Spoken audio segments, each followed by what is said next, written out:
Even though they were shooting a very high percentage in the first half, they only got 19 shots off. So sometimes when you hold an opponent just 30% shooting and they get a lot of offensive rebounds, sometimes you think you're not playing well on the backboard. It's the same thing with shooting. You can take a percentage like they had, but you can look at the amount of shots in the first half, and it was 35-19. It ended up with 71-45, and that was the difference in the game.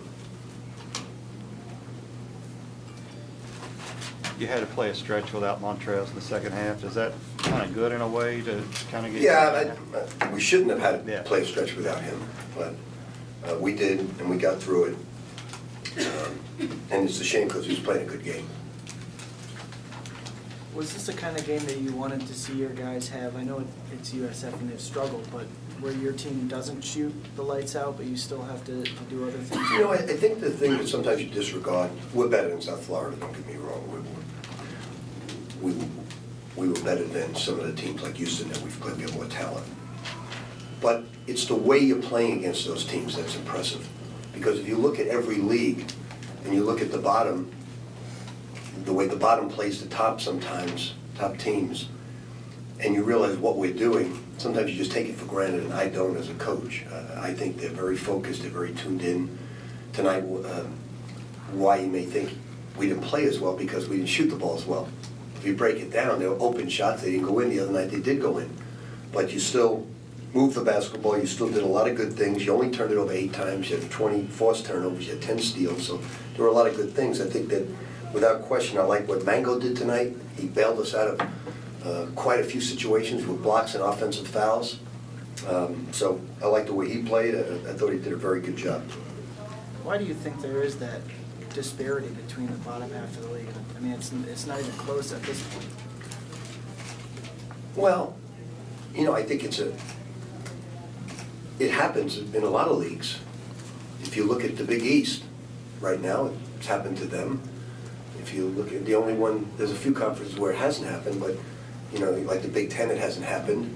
But every conference has that. You know, the old Big East that we were in, you know, had 9 teams in the tournament, so they didn't have that. But the ACC this year has maybe 4 or 5 teams that are going to get in. So it's always going to be that way. Coach, we saw a lot of different shots tonight as far as offense, floaters, layups, fast break dunks. What do you think your team needs to work on the most as you embark on the road trip? You know, the guys at the end of the game, the last 4 or 5 minutes, played the zone to perfection, where our biggest weakness tonight was our zone traps, and the starters didn't defend it well. Russ and Chris did not do a good job, and then Tim and Anton did a very good job. So that's probably just our matchups in the zone has to get better. But I think we're playing pretty good basketball right now. We're gonna continue to get better. I think February is the time to get better. March is the time to win, and I think we're doing that. Coach, it seems like the on-court chemistry is getting better, where guys are actually playing off one another and doing less, pretty much just trying to go one-on-one. Does it seem like the on-court chemistry, because guys are actually getting into a solid rotation, is that helping out? Yeah, I think so. I think Russ is going to get a little better at that.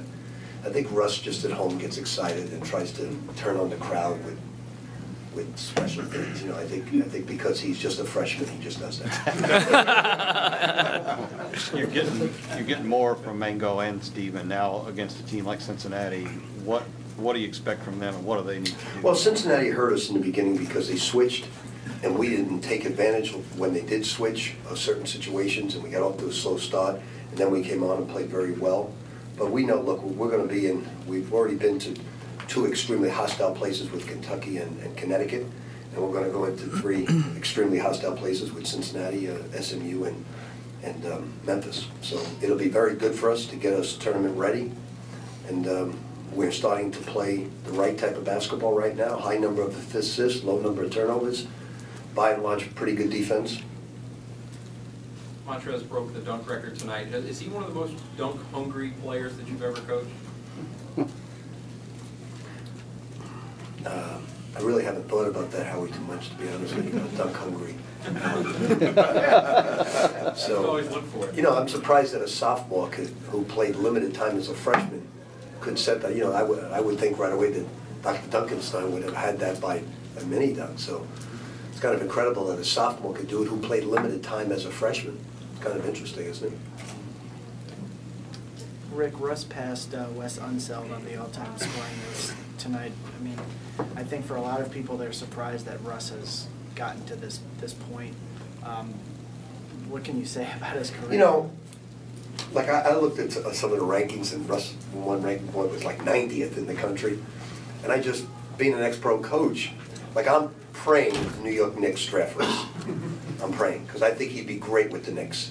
Because they need some guys that can get in the lane and do certain things and get after the basketball. And, you know, the Knicks are my team, so I'm hoping that Russ can go there because they need a guy like him desperately. And so, you know, it only takes one or two teams to really like a player. And I'm hoping people really study him because he can be a dynamic basketball player at the next level. Now, we can't say that Russ is as good as Wesley Unseld, to go back to your question. You weren't born with Wesley Unseld. But Wes Unseld used to take the ball off the rim and throw it almost three-quarter court on an outlet. And he's one of the top 50 players of all time at 6'7", 6'8". So he's one of the greatest Louisville basketball players ever. That doesn't diminish how good Russ Smith is.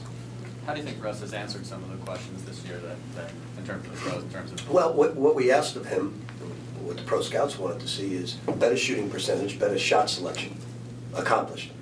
A positive assist turnover record, accomplished. He's not going to, you know, he doesn't have great bulk. You know, I wish Chris would give him some of his fat, but he hasn't. But in the off season, he gains 8 or 10 pounds, and he'll get stronger. So he's a concept. When you look at it, and everybody talks about great players, all the people who look at it, they want to fall. Everybody wants to fall in love with new players and new things. The newest phone, the newest gadget, the newest. Everybody loves new things, but you look at the guys that are having great years. Is the young man from Creighton, Shabazz Napier. You know, so many upperclassmen are really getting the job done. Now, that doesn't diminish what Jabari Parker or Randall or the young man from Syracuse, Tyler Enos are doing. They're playing awesome basketball, but some of the veterans right now are really lifting their basketball teams. And Russ's resume, 2 back-to-back Big East championships, 2 Final Fours, a national championship, pretty tough to beat that resume.